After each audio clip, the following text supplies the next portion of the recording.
Bismillahirrahmanirrahim. Assalamualaikum dan selamat sejahtera. Pada hari ini, saya Siti Nurfatihah binti Muhammad Nasri bernombor metrik A1888740 akan membentangkan mengenai indikator on balance volume. Sebelum itu, mari kita melihat terlebih dahulu isi kandungan yang akan dibentangkan di dalam video ini, iaitu terdapat 5 komponen utama. Pertama, mengenai definisi dan sejarah indikator on balance volume. Yang kedua, mengenai formula, cara penggunaan serta pengalaman menggunakan indikator ini di dalam bursa marketplace, dan akhir sekali mengenai rumusan keseluruhan mengenai indikator ini, dan mari kita kupas dengan lebih lanjut. Sebelum itu, mari kita mengetahui terlebih dahulu mengenai analisis teknikal yang seharusnya seorang pelabur mengetahui kerana ia membantu dalam membuat keputusan membeli dan menjual saham.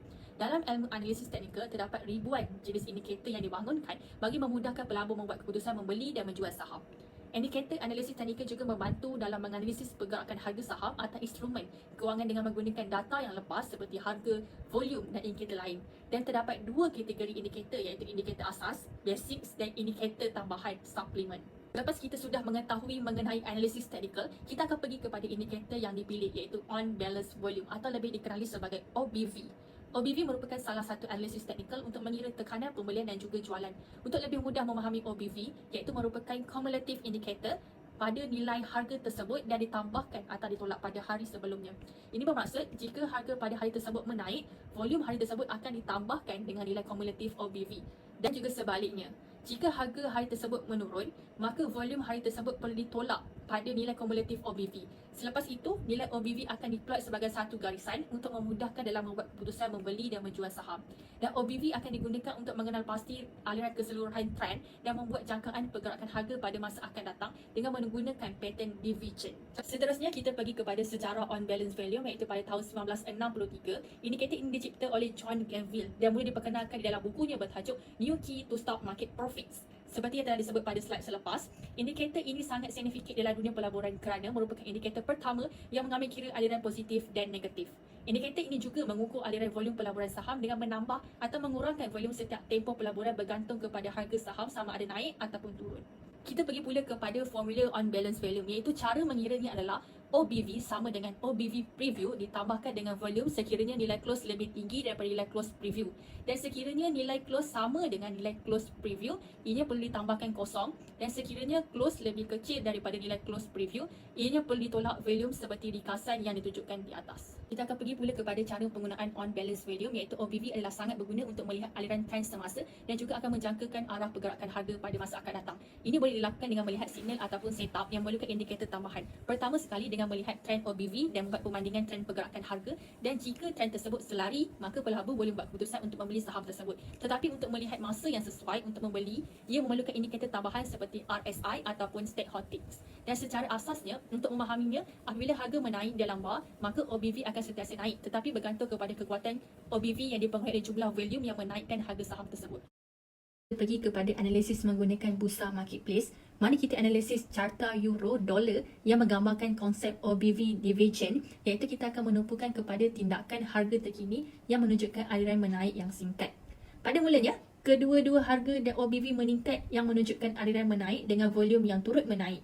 Tetapi kita melihat pula kepada divergence yang berlaku apabila harga berterusan ke atas tetapi OBV mula menurun. Ini menandakan volume adalah sangat rendah dan arah aliran yang semakin lemah. Dan ini pula seperti yang dijangkakan, divergence membawa kepada pembalikan atau kemunculan julat trending dalam tindakan harga seterusnya. Sekarang ni kita akan menunjukkan contoh menggunakan indikator tersebut di dalam bursa marketplace. Okey, mula-mula kita pergi pada Google dan type bursa marketplace. Dan kita akan nampak web bursa Malaysia.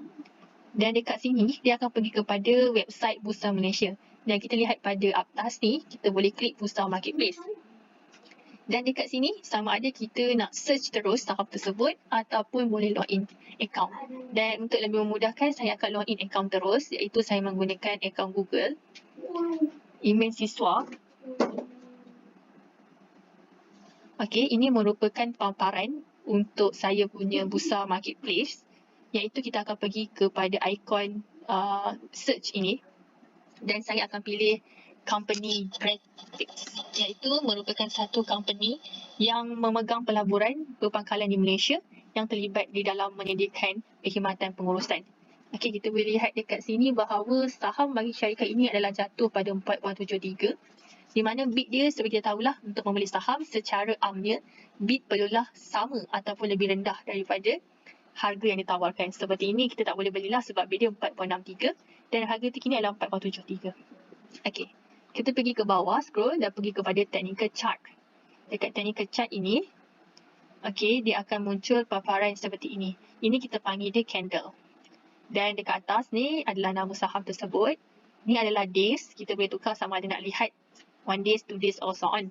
Dan ini merupakan candle. Sama ada kita nak pergi kepada bar ataupun kalau saya lebih mudah untuk memahami adalah pergi kepada line. Okey. Dan kita nak melihat kepada teori indikator iaitu on balance volume. Okey, ini indikatornya. Dan dia akan muncul di bawah seperti ini yang berwarna biru ini. Tetapi saya ingin lebih mudah memahaminya adalah saya tukar warna kepada purple dan pekatkan sedikit garisannya. Okey, ini merupakan volume tersebut yang berlaku ni, volume. Dan ini merupakan indikator kita on BV. Okey, teori ni mengatakan bahawa apabila harga naik di dalam bar, okey, inilah kita dah tukar kepada line, OBV akan sentiasa naik. So, ini kita tengok yang paling tinggi di sinilah. Okey, OBV dekat sini adalah menaik.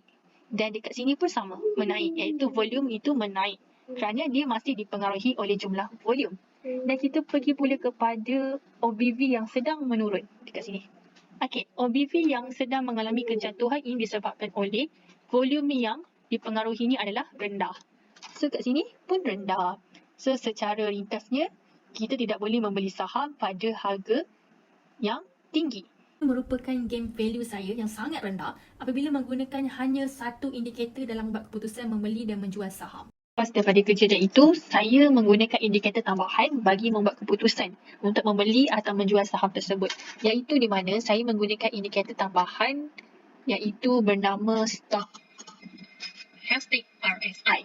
Ini adalah satu indikator yang menunjukkan bahawa bilakah masa yang paling sesuai untuk saya membeli dan menjual saham tersebut. Iaitu di bawah ini.